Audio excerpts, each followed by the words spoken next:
Good morning. Good Monday morning. I hope everyone had a lovely weekend. I had a great weekend, actually. I was preparing for, well, apart from spending time with my husband and children, I've been preparing for the Goddess Roadshow across Scotland, which starts tomorrow. And I've just been really enjoying writing my notes for my presentation that I'm going to give and working through that and working out what is it exactly that I want to say. And I feel I've made progress with that, and I'm excited about having the opportunity to share more about what the Goddess Formula is about to the people who are coming to the roadshow. So yeah, it's been a really good weekend. Anyway, one of the things that I've mentioned in my presentation is something that I've read recently that I think might be really helpful to members of this group. My brother gave me this book for Christmas. It's called What They Don't Teach You at Harvard Business School by Mark H. McCormack. And yeah, I started reading it from the back because I like to be contrary. But something that I read really, really resonated with me, and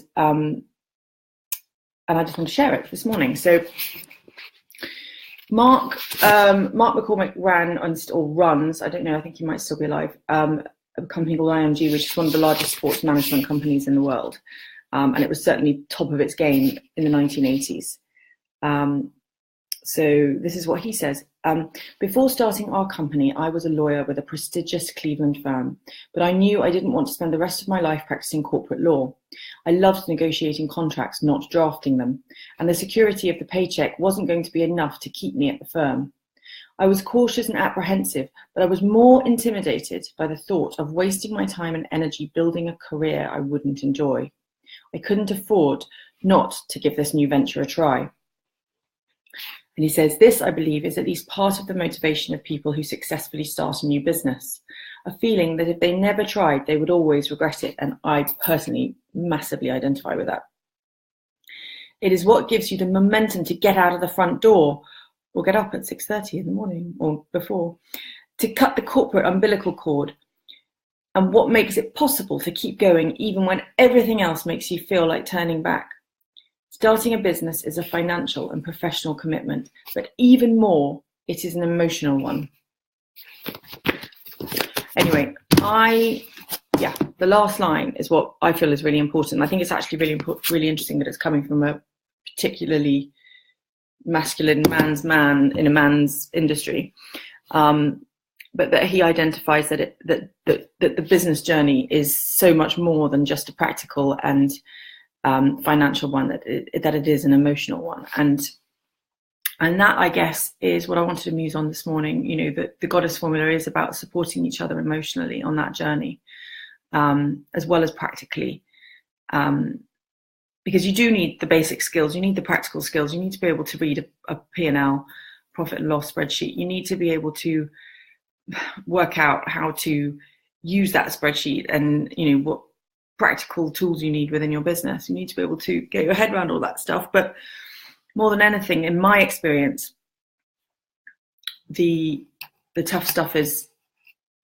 the emotional stuff, and keeping going when the self-doubt creeps in, and finding the right support around that at the right time. So that's the thought for the day. Business is an emotional journey, or mostly an emotional journey, or a very large part of an emotional journey, and you can't ignore that. And if you try and ignore that, I think you get caught out. But once you accept it, you can find the right support, and surround yourself with the right positive voices, and get help. Anyway, that was the thought for the day. That was kindly with thanks to Mark H. McCormack, and a really good book, one that I probably wouldn't have picked up or bought myself, but that my brother bought me, and I'm very grateful to him for it. So thank you, Robert Hutchings. You're a brick. Wishing everyone a wonderful Monday, and I'll see you again tomorrow morning. Ciao.